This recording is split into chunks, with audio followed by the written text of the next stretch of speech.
संत मत प्रेम और प्यार का रास्ता है।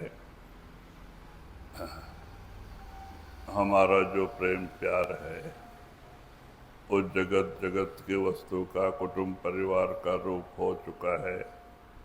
अगर वही प्रेम प्यार सद्गुरु के चरणों से जुड़ जाए तो गुरु का प्रकट होना कोई दूर नहीं। Santmat is the path of love and affection. Today the love and affection that we have for world and worldly things and our families, if we direct that love and affection towards the feet of the Master, then manifesting the radiant form of the Master within is not a very difficult thing. क्योंकि प्रेम एक ही है, भावे ताय लगाए। या तो आप संसार में की तरफ बांध दो या तो सदगुरु के चरणों में रख दो। कबीर साहब ने कहा है, गुरु से लगन कठिन है भाई, लगन लगे बिन काज न सरी हैं, जीव प्रलय हो जाई। क्योंकि गुरु से जब तक लगन नहीं लगती, गुरु को प्राप्त करने की तड़प पैदा नहीं होती, तो कामयाबी कैसे मिलेगी? There is only one love. We can either direct that love towards the world outside, or direct it towards our Sadguru.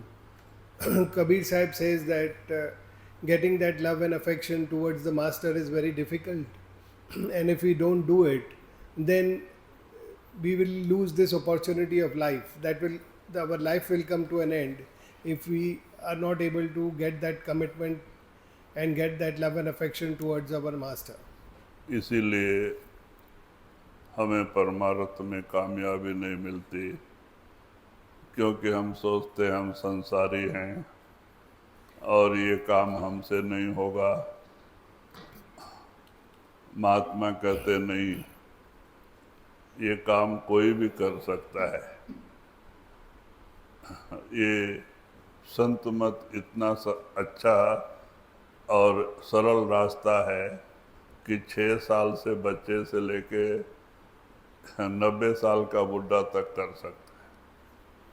We are forever in this delusion that we are worldly people, and we give up on doing our devotion, love and affection towards our master. We believe we are worldly people, and this is something that we cannot achieve. But the masters say that there is nothing as simple and straightforward as walking on this path. And a small child from 6 years to an old man of 90 years, they can do this very simply and very easily.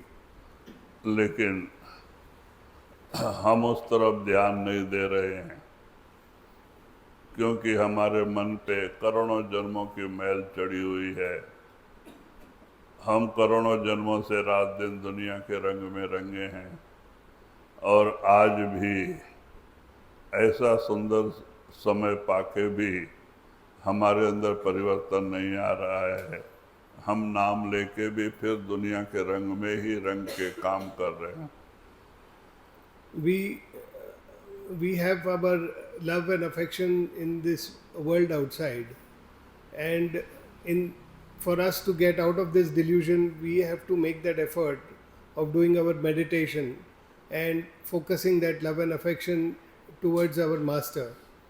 We, despite having this beautiful opportunity where we have been initiated and we have a master and we have all the instructions that we need, we are still not being able to give that attention to the master, and we are not able to give or follow on what he is trying to tell us, and we are getting deluded by thinking that we are worldly people. अगर हम संतों के सत्संग पे ध्यान नहीं देंगे, खाली सुन के ऐसे ही छोड़ देंगे, तो हमारे अंदर परिवर्तन नहीं आएगा। हमें जो महात्मा कहते हैं उस पे अमल करने की ज़रूरत है, चलने की ज़रूरत है। If we listen to the masters, and we are listening to the masters, but we are not internalizing what the masters are telling us, and if we don't do that, then we will not be able to bring about that transformation. So it is very important that we try to internalize what the masters are saying, try to think about it, and try to bring it in our actions. हम सोच लें, हमने करोड़ों सिर दुनिया को दिया है और इसीलिए आज तक दुनिया में ही पड़े हैं। अगर एक सिर गुरु को दे दे तो क्या हरज है, हमारा बेड़ा पार हो जाए। We have sacrificed so many tens of millions of our heads or lives to this world. So if we are able to sacrifice one head, one life to master, then we will be able to get rid of this ocean of life and death. मालिक का मिलना कोई कठिन नहीं है, दूर नहीं है। दूर तो हम ही उनसे हुए हैं, क्योंकि हम उनके चरणों से प्रेम प्यार नहीं कर रहे हैं। It is not difficult to manifest God Almighty. The difficulty is that we are not paying attention and we are looking the other way. अगर हम गुरु के चरणों से प्रेम प्यार कर लें, गुरु का बन के दुनिया भी कारोबार करें, तो हम बाल बच्चे में रह के भी हम मुक्त हो सकते हैं। If we follow the instructions of the masters and do as the masters tell us, then we can look at continuing to do our duty in this world the way we are living in our families and still achieve our goal. लेकिन हमारे अंदर ये निश्चय आना चाहिए, दुनिया झूठी है, कल हमें इसे छोड़ना है। ऐसा निश्चय मन में करके हम प्रेम प्यार दुनिया से हटा लें। झूठी चीज़ों में बांध के क्या फ़ायदा है, जो करोड़ों जन्मों के हम इसी चक्कर में भटक रहे हैं। We are not able to make up that decision in our mind that this world is in fact not real, and we are not able to make up that decision and then resolve to be committed to what the master is trying to tell us. अगर ये सोच करके दुनिया से अपना प्रेम प्यार हटा लें और सद्गुरु के चरणों से नाम से जोड़ लें और सब काम करें, हम खेती भी करें, गृहस्थी भी करें, नौकरी भी करें, जो करते हैं करें, बाल बच्चे का पालन करें, ड्यूटी समझ के करें, लेकिन प्रेम प्यार सद्गुरु के चरणों में। ऊपर ऊपर जैसे नौकर हमारे घर में आके काम करता है, वो अपना समझ के नहीं, नौकरी समझ के करता है, तो ऐसे ही हम भी सब काम करें, लेकिन अंदर ये भावना रहे कि हमारा देश सतलोक सचखंड है। We should become, or we should commit ourselves to what the masters are telling us and do whatever they have instructed us to do, and after that we continue to live the normal lives that we are living and do that as a duty. It is like the servant who comes to our house. Now he just comes and does all the work that he has to do in the house, but he is doing it as his duty. So like that we have to go about our lives doing everything like a duty that we have towards this world, but we remain committed to following what the masters are telling us to do. कहते इस तरह का अगर प्रेम प्यार हम गुरु के चरणों से में रख के दुनियावी कारोबार करेंगे तो हमारा यह लोक का भी काम चलेगा, परलोक का भी काम होगा। So if we follow that and we keep our love and affection towards our masters, we develop that devotion towards our masters, then not only we will succeed in our spirituality, but we will also be very successful in this world.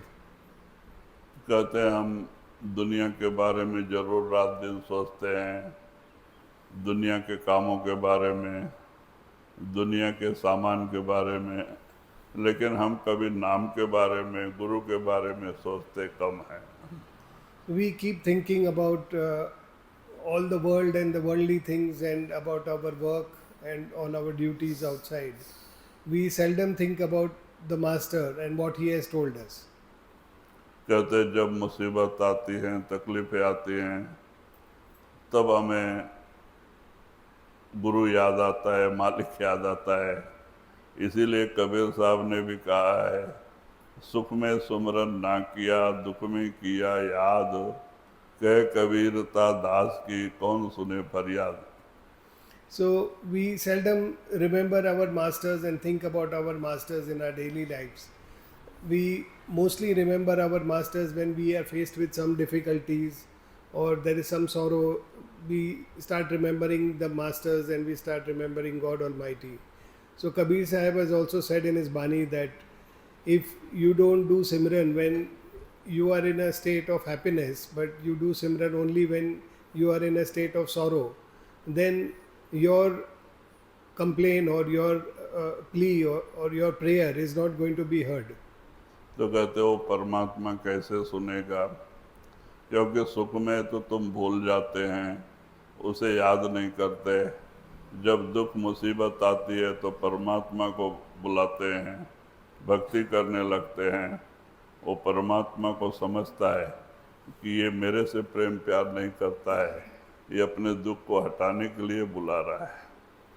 When we start doing our meditations, when we are facing difficulties in life or we are facing sorrows, and we start doing all our remembrance of the masters and we start doing our devotions, then God Almighty also sees us from within. He also knows that you are actually not doing the meditation to go and realize him or meet him. You're doing this only so that the pain that you're going through somehow is taken off. और वो हमारी मदद नहीं करता है। अगर हम सुख में भी सुमरन करते होते, मालिक से प्रेम प्यार बनाए रखते और दुख मुसीबत में भी उसे याद करते, तो वो जरूर सुनता है, वो आपका पिता है। So then he doesn't help you. And instead, if you are doing your meditation even in a state of happiness, you remember him and you do your meditations. And then if you are faced with a sorrow and you continue to do your meditations, then he definitely helps you in overcoming that sorrow also, because finally he is your father. इसीलिए जब तक कि प्रेम प्यार सदगुरु के चरणों में नहीं आएगा और तब तक हमारा भक्ति आगे नहीं बढ़ेगा, हम चाहे कितना भी प्रयत्न करें। So till we develop that love and affection at the feet of our master, that devotion is not going to move forward. समय बड़ा अच्छा है, वातावरण शांत है, हमें इससे फायदा उठाना चाहिए। हम आंख बंद करके सुमरन और ध्यान से जुड़े। The time is good and the atmosphere is quiet. Let us make the most of it. Let us close our eyes and get connected to Simran and Dhyan.